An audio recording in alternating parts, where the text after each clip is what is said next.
You are listening to the Stop Binge Eating podcast with Kirsten Sarfty, episode number 206.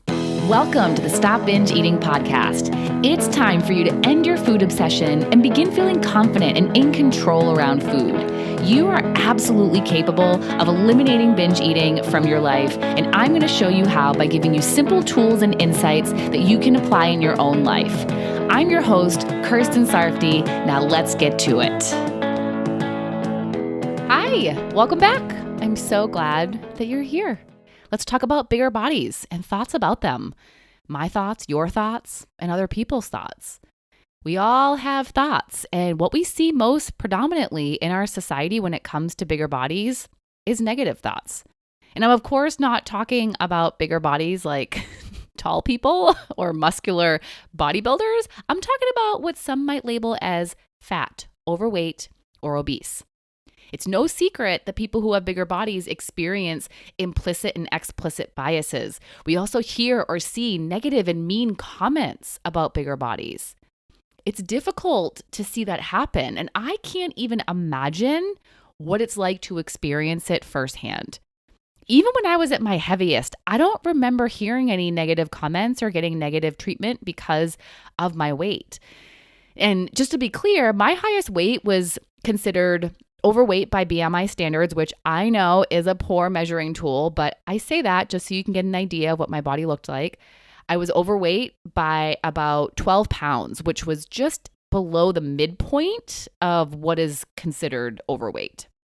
So I will admit that I am privileged to not have firsthand experience with that kind of bias or negativity or even hate. But I hear the stories and I empathize. I think it sucks and it's not right and changes need to be made.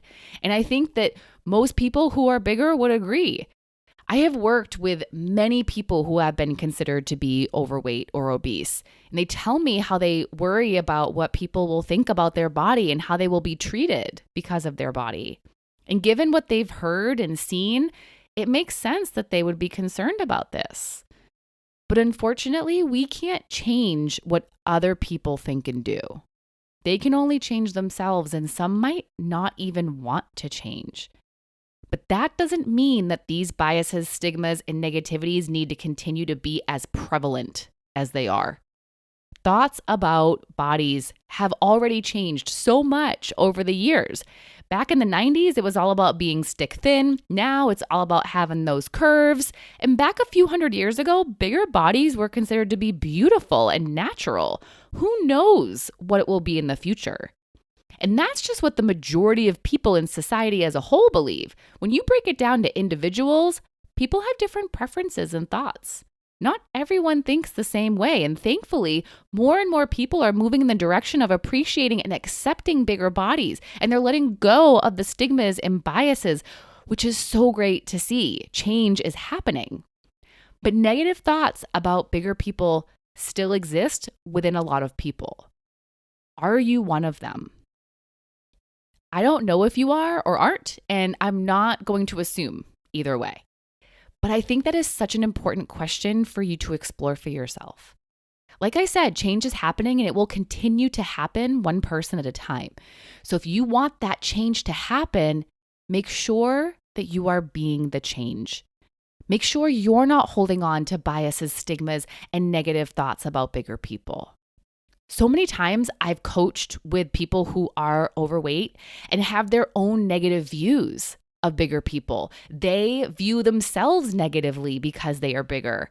They think they themselves are out of control, disgusting, gross, lazy, unworthy, undeserving, not enough, and so many other things because they have a bigger body. That's what they make their bigger body mean about them. They want other people to stop viewing them that way, yet here they are, viewing themselves that way. And none of those negative views I just listed are true, not one. The only thing that is true is that they are a person with a body. And other bigger people are also people with bodies. When you start adding on adjectives like those, you're adding on opinions, not facts. It's stopping you from being more accepting of bigger people, including yourself if you are a bigger person.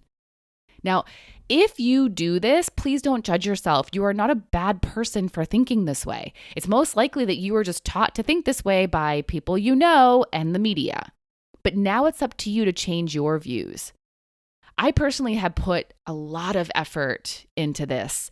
I do my best to intentionally think how I want to be thinking if I notice a bigger person and I have thoughts about them. And I'm not perfect. I learned to believe things just like everyone else. But after doing so much practice, I'm so much better at either initially thinking how I want to think or at redirecting my thoughts if one of those negative thoughts does come up. And the place I want to go to is compassion or acceptance or just a space of get it, girl. I do that at the beach sometimes when I see a bigger woman rocking a bathing suit. Get it. I, of course, don't say that out loud because it's not my place to comment on other people's bodies. And as I've learned, sometimes when you think you're complimenting, you're actually, I'm not sure what the word I'm looking for, but I think disrespecting them in a way. Like when people praise a bigger person for working out, when they wouldn't praise a thinner person. You just leave it alone. You have no idea what is going on with that person. They may take it as encouragement, but maybe not, you know? Anyway, I don't look at bigger people and think they're out of control, unworthy, or not enough, or any of the other things because I know it's not true.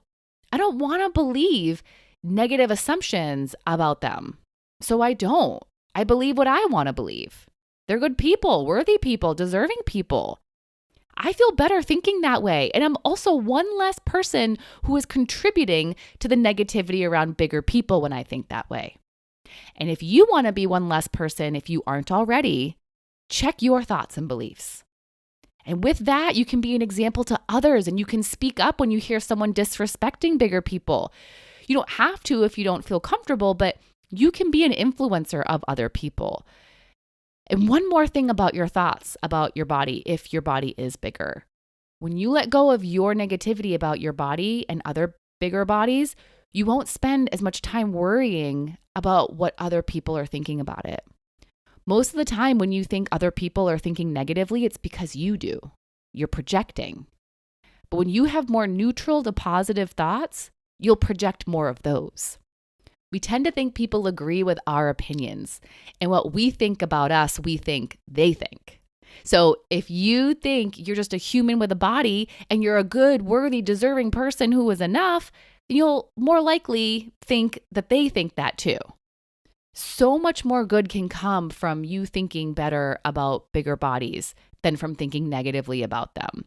Thinking negatively isn't likely to cause you to change your body to be thinner sustainably. It usually leads to desperate measures, fad diets, and quick fixes to change it quickly, or leads to doing nothing at all because you feel so miserable when you think about your body that way. And thinking or speaking negatively about other people's bodies isn't likely going to make them change sustainably either. And if you're a thinner person, very similar things could happen. You have negative thoughts about who you would be as a bigger person, so you may go to drastic measures to avoid it or become overly restrictive with yourself, neither of which will be helpful, especially when you're working on stopping binge eating, by the way. So again, check your thoughts and beliefs. Be the change and be an example. Bye-bye. Thank you for listening to the Stop Binge Eating podcast. If you like what you heard today and you want more, go to coachkir.com/free. That's COACHKIR.com/free to get some awesome free stuff to help you stop binge eating.